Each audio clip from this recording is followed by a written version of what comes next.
Hello, good morning student.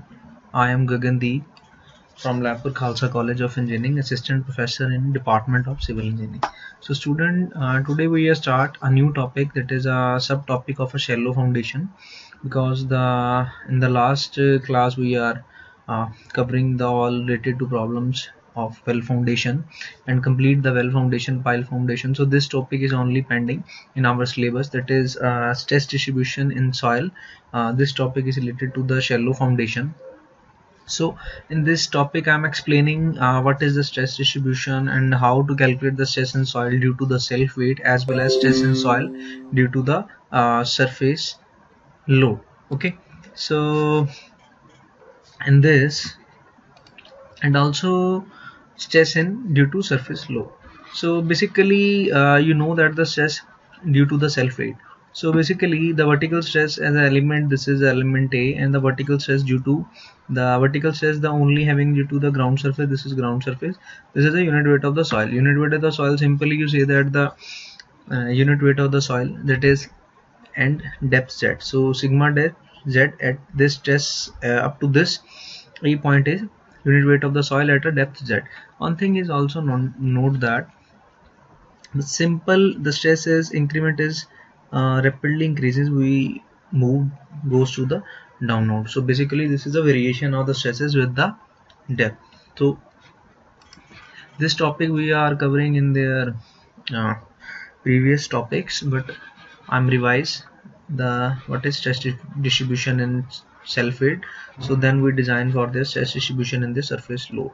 So next is this is the stress distribution of the layer in the form of the deposit layer. Suppose this is a soil profile is there.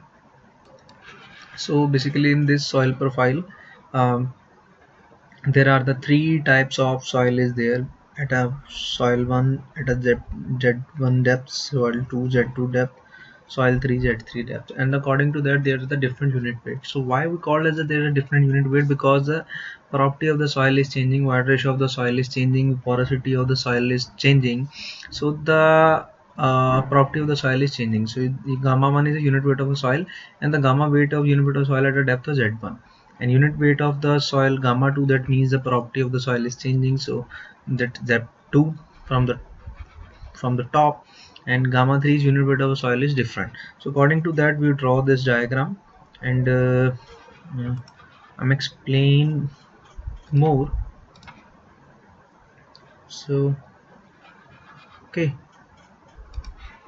and according to that draw, basically this diagram is due to this soil, and this one diagram, this is plus gamma h2 for this soil, and this one diagram for this soil. So this is the stress and deposit on the consisting of a layer of a soil having the different density may be determined as according to this formula. We are basically different discuss in their class. Okay, so basically stress due to the self weight. So one thing that moves the stresses due to the self weight is also we taken as and you also with the uniform surcharge or infinite land. So basically this is a KU surcharge, that means the original land surface, this is a unit weight of a soil up to depth z, and this is the surcharge means the load provided due to the soil in the terms of increment, in the terms of soil, in the terms of building load. Okay, this is the surcharge at the value of this. So in that terms calculate the this stress sigma z is equal to unit weight into this z and plus surcharge. Okay, so this is the self weight due to surcharge. On the vertical stresses, this vertical stresses due to self weight increases with the depth, and there are the three geostatic stress are there: total stress, effective stress, pore water pressure stress. So student, I am also asking in the previous class, and this concept I am clearing discuss in their class. There are the three types of stress: total, effective, and pore water pressure. Basically total is equal to the effective plus pore water pressure, and effective is equal to total minus pore water pressure. So in the terms of the pore water pressure increasing, so the effective stress will be vice versa. Okay, so according to that And the total, what is the total stress? So consider a soil mass having a horizontal face within the, basically what the conclusion is there, the total stress is equal to the effective stress plus pore water pressure including both terms, that is called as a total pressure. That means saturated weight is also there, dry weight is also there, all weights are combined to that. So consider a soil mass having a horizontal surface within the water table at a level, surface level, and the total vertical stress at depth z equal to solid plus water, means dry weight also and water weight also. So that we called as a total weight, and it will be denoted by gamma sat into z.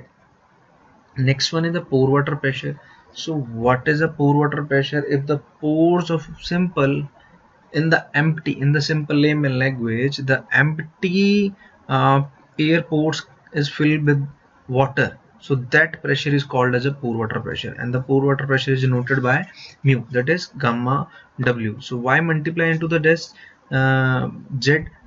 If the pore water pressure is just I am saving a live example, soil profile is there below 3 meter of soil profile, pore water pressure exists. So what is the unit weight of the pore water pressure? Okay, so what is the pore water pressure, not the unit weight. Okay, so unit weight of the pore water pressure, that's simple, that is 9.81. okay, so pore water pressure up to depth z, that is equal to the 9.8 into meter 3, because the water is present below the ground surface, that is 3 meter. Okay, so pore water pressure, if the pressure of the soil are filled with the water and the pressure including the pore water tries to separate the grains, and this pressure is termed as a pore water pressure. And the pore water pressure at any depth will be hydrostatic since the wide space between the solid particle continuously is the subject, and we call as a mu is equal to gamma w into h. It's simple. Next is what is effective stress.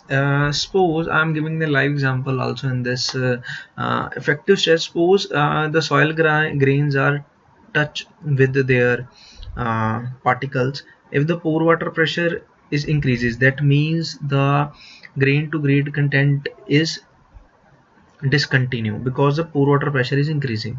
So that means effective stress is decreasing.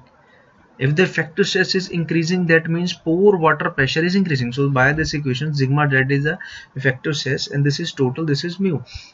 Suppose mu is increasing, so according to this formula, effective stress is decreasing. Mu is decreasing, so the effective stress is increasing. So what is the mean of that?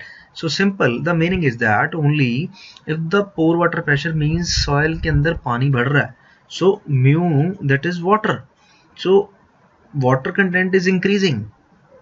Okay, so water content is decreasing, so soil to soil grain contact increase हो जाता है, that will be increase, and the increase the effective stress. So this is the phenomena that of the effective stress. So in the simple word, we say one student kindly prepare a note. If the mu pore water pressure is decreasing, your effective stress is increasing. If your pore water pressure is increasing, your effective stress is decreasing. Simple. So the pressure transmitted through the grain to grain contact point through a soil term S is called as a effective pressure, and the difference between the total and effective pore water pressure saturated, that is called the effective stress. Okay, by this formula. One thing is more stresses in saturated soil. Okay, we are also covering that syllabus, but I am repeating again. Stresses in saturated soil. So basically, if the water seeping effective stress at any point, soil will be different from the static. That will be increase or decrease depend upon the seepage.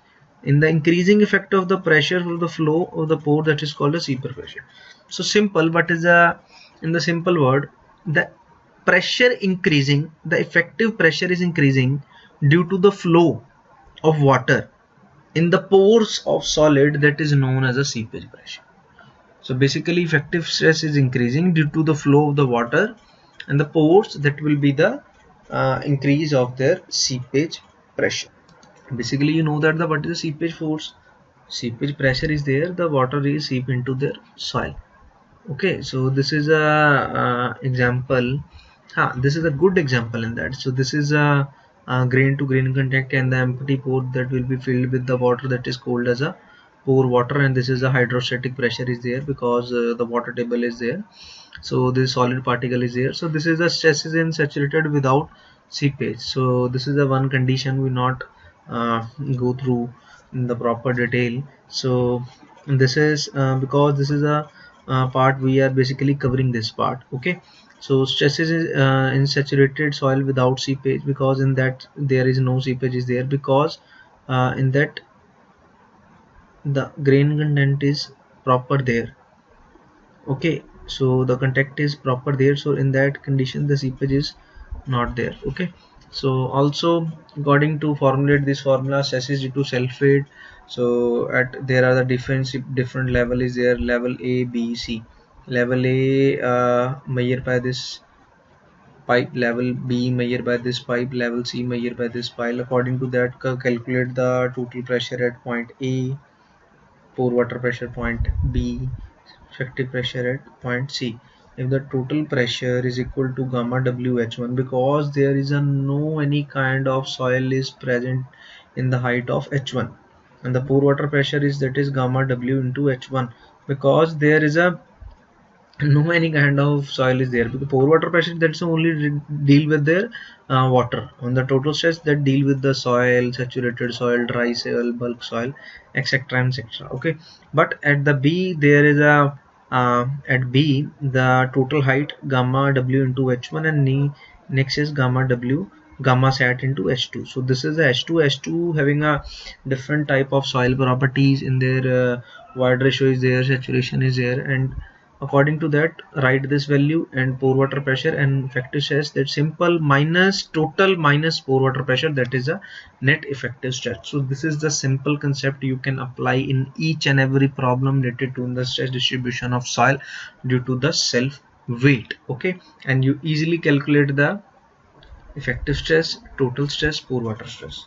Okay, so not grab these all value, kindly understand the concept. What is the basic concept of there, what is the backbone of the concept is here. So simple in the lay language words, in the simple words, layman words, um, total stress is equal to effective plus pore water pressure, and effective stress is equal to total minus pore water pressure. If the pore water pressure is decreasing, your effective stress will be increasing, and your effective stress will be increasing, grain to grain contact increasing, shear strength is increasing, and angle of friction is increasing, and the soil taking much more load, your design load value is high. If the pore water pressure is increasing, your effective stress will be decreasing. If your effective stress will be decreasing, grain to grain contact will be wide, soil not too much take load, the design value is not good, soil shear strength is not good, angle of friction is not good. So this is the concept of stress due to the self weight. Okay, so according to that simple, the student, these are the calculate the stress value at C according to gamma WH, and this Z is basically this height. So why, how to calculate this height, that is H2 minus this Z, and we calculate this height according to that, and calculate the stress at point C, and according to that you calculate or draw the uh, simple pore water pressure total diagram. This is the diagram of a total stress, this is diagram of a pore water pressure, and this is diagram of effective stress. So effective stress up to 0 at depth 0. Okay, so student, one thing is, remember these diagram are not same for each problem, these are the different diagrams. So this is different, this is different, this is different. This is a effective pressure, that effective pressure is starting from this side, total pressure this side, and pore water pressure is this side. So according to that, these are the all solve these problem. Okay, stress distribution due to downward pressure, pore water pressure, simply. Okay, this is example, and this example proper soil profile is there, calculate the total stress, pore water pressure, water effective stress at A, B, C, D. Okay, A, B, C, D. So at A there is a no pressure, zero pressure is there. If you're moving downward, the soil, the sand is there, the unit weight is of the sand is 15.1 kilometer per meter square, and the below the sand the porosity value is different, wide ratio is different, that value is 16.3, and the clay proportion is there, so clay content of the clay is there, so at 2.9, and the depth is also vary. According to that simple, draw this diagram and calculate the loads.